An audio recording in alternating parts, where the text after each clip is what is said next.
In this Elden Ring video, I'm going to be showing you my Blood Dancer build, which is a level 100 version of the Blood Dragon build. So if you've been wondering how to advance that and what you're going to be doing with that build at level 100, then watch on to find out.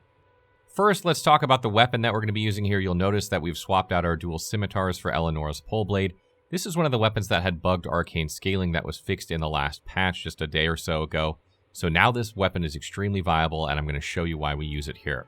This weapon is extremely deadly, and there are a couple reasons for that. First, it has blood loss buildup on it, meaning that you're going to be able to set the bleeding status effect, which is crucial for arcane builds because they generally increase the quickness that blood loss buildup occurs when you pump arcane, and that is the case here.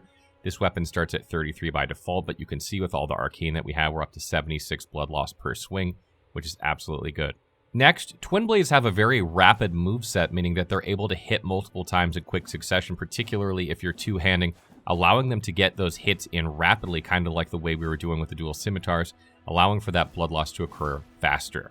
Additionally, this weapon has physical and fire damage, so it's got two different damage types, which is fantastic. And lastly, the weapon skill, Bloodblade Dance, is probably one of the best in the game. When you press L2, you sort of ready yourself in a stance real quick, and then you fling yourself forward, slashing and spinning for a couple seconds. And then if you hit L2 again, you do a couple more slashes and jump backward.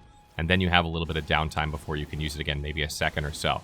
So you can use this over and over, and what's really good is this sets the blood buildup really fast. You're going to get hemorrhage on targets really fast with this because you hit them so many times in rapid succession. And not only that, it deals incredible stagger damage. You can often drop big enemies with 2 L2 presses in a row, which is great. This will leave them open either for a critical strike, or if you still have the stamina to keep going, keep mashing L2, and you can probably proc another bleed on them when they're on the ground. Another something interesting about this weapon is that it has dexterity and arcane scaling, and the dexterity actually gets stronger at C scaling at +7, which is why I have it here. However, if you split your stats between dexterity and arcane, you really come out to be about the same damage. You can see in the footage here, I actually have an extra 10 points. I pulled 10 points out of Vigor doing some testing here and split them between Dexterity and Arcane at level 100, and I only come out like 8 damage ahead. So if you pull those 10 points out and put them back in Vigor, you would probably be about the same damage as if you just dumped everything into Arcane, which is great because Arcane not only boosts your spell damage, it's going to boost your weapon damage, and it's going to boost the speed of your bleed buildup, so you really want to pump Arcane with this build. Moving along to the seal that we use for this build, we use the Dragon Communion seal. This is the same one that we used in the last build, and that's because it scales with Arcane and has S scaling with it at +7. This is fantastic. This means that the spells that you cast with it are going to benefit from all those points you're dumping into Arcane, and they're going to benefit from it highly, so they're going to deal increased damage. And not only that, as I mentioned, you're increasing your weapon damage and you're increasing your blood loss buildup speed at the same time. You also do use a couple of dragon spells or dragon communion spells with this build, so those will be amplified by this as well. Besides that, the armor that you wear is not super important. I use the Mask of Confidence because it gives you +3 arcane and it doesn't have any negative effects like some other helmets that give you arcane. There's really no downside to wearing this other than it's not like the strongest armor in the game. However, you can compensate for that by wearing heavier armor and other pieces if you want. Really, you just want to have as much protection as possible and still be able to medium roll. The 4 talismans that I use for this build are the Green Turtle Talisman, Radagon's Sword Seal, Lord of Blood's Exaltation, and Winged Sword Insignia. The Green Turtle Talisman helps increase the speed at which we regenerate stamina. That's really important for this because you drain your stamina bar really fast using L2 attacks, and you need it to come back in order to be able to pull this off over and over. Radagon's Sword Seal is fantastic for this build because not only can everyone benefit from endurance and vigor for more stamina, equip weight, and health, but you also need some strength and some dexterity in order to use this weapon. Depending on your class, you're probably going to need some strength, but if other classes may already meet the strength requirement or dexterity requirement, but you're going to need a little bit anyway. So this is going to save you several levels, and because you're gaining vigor and endurance, allowing you to wear heavier armor and bumping your HP, even though you're taking increased damage from wearing this, you're sort of offsetting it a little bit. Lord of Blood's Exaltation increases your attack power by 20% for 20 seconds when you're near a target that has blood loss. So this is really good, and this is something you can add to the Samurai build that I put out recently as well if you are playing that build. I didn't realize that you could get this earlier on in the game. I had this as an endgame item, but you can actually kind of ninja into an area and get it earlier on, so you should have that if you're playing a bleed build at level 100. And getting that attack power bonus is great so that you can increase your damage, and you're setting blood loss all the time. And lastly, we have Winged Sword Insignia, which boosts your attack power by a percentage after every so many hits, and you hit things just crazy with this build. Keep in mind that you don't have to hit the same target multiple times in order for this to start stacking. You can hit multiple targets. So, like, if you hit one enemy once and another enemy twice, it'll trigger itself. So this is great, and it lasts for a little bit of time before it wears off. So if you're going ham on a group of enemies or something, you're going to keep this up pretty constantly. The spells that we use for this build are Rotten Breath, Dragon Ice, Dragon Claw, Lightning Spear, and Flame Grant Me Strength. At this stage of the game, the dragon spells don't hit as hard as you would like. They start to fall off at this point in the game. So level 50, they hit really, really hard, but at this point, you're going to use them a lot more sparingly. And Rotten Breath is probably your best bang for your buck here. Putting the Scarlet Rot status effect on enemies and bosses can absolutely wreck them if you just stay back afterward if you're in a dangerous situation, or maybe you hit a boss with it at the beginning of a fight and their health continues to tick away as you fight them. Very, very strong ability, remains so throughout the game, but you're not really using it for its initial damage as much as you're using it for that rot that you're putting on the target.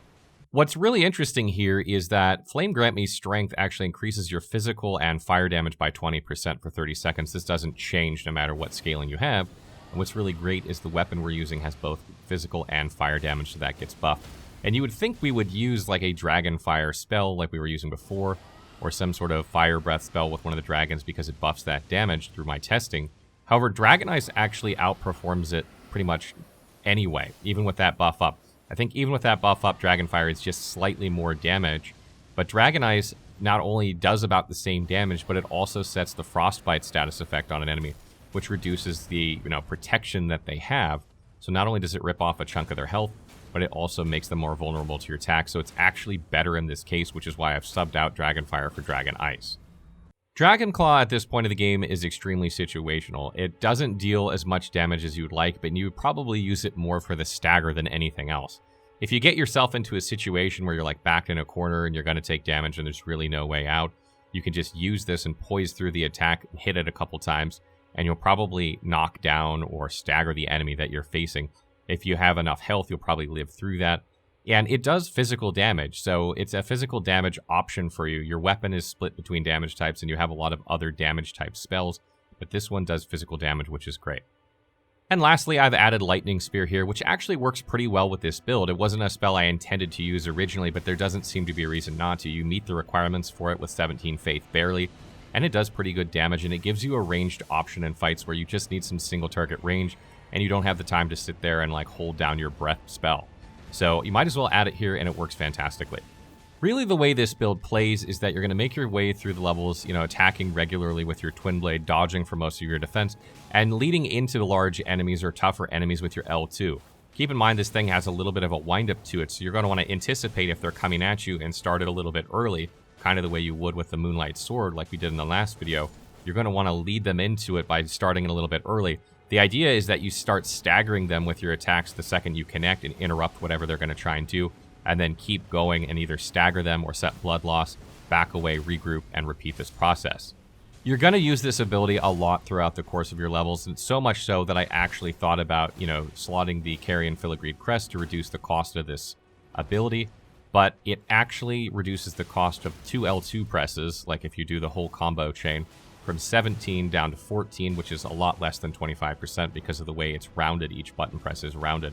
So you're not getting 25% reduction, and so it just didn't seem worth it.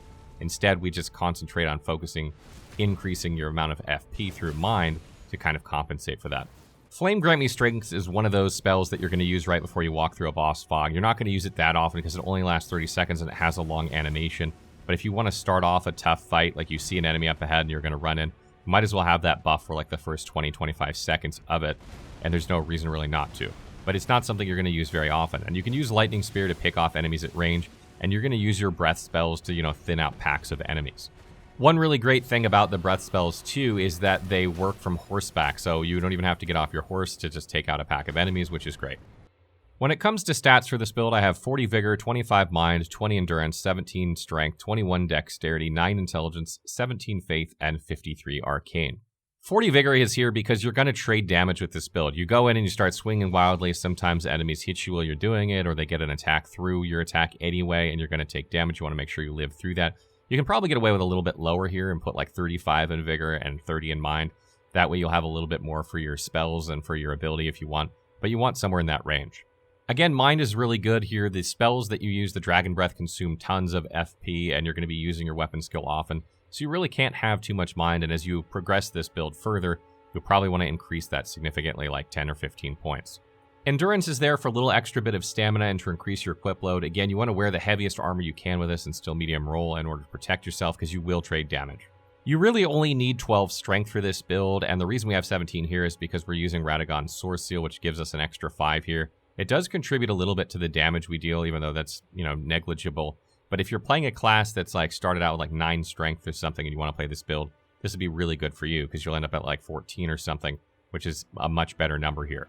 21 dexterity is the minimum required in order to use the weapon that we're using for this build, and that's the reason we have it. As I mentioned before, if you sort of go split dexterity and split arcane, you actually end up about the same damage anyway, and arcane has so many more benefits that I don't recommend going higher than 21 at this point.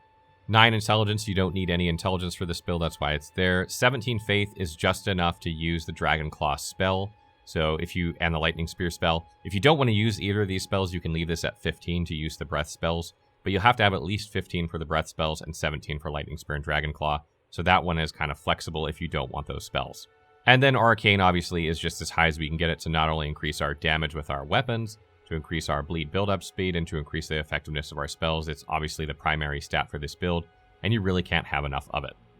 That pretty much wraps up our Blood Dancer video. If you guys have questions or anything like that, I'll try and answer them. Again, I don't know what build I'm doing next. There are so many to do. I'm going to try and get all the requests that you guys have been putting in the comments in. It just takes time to test things out and produce these videos. So I'm going as fast as I can, and there are lots more builds to come.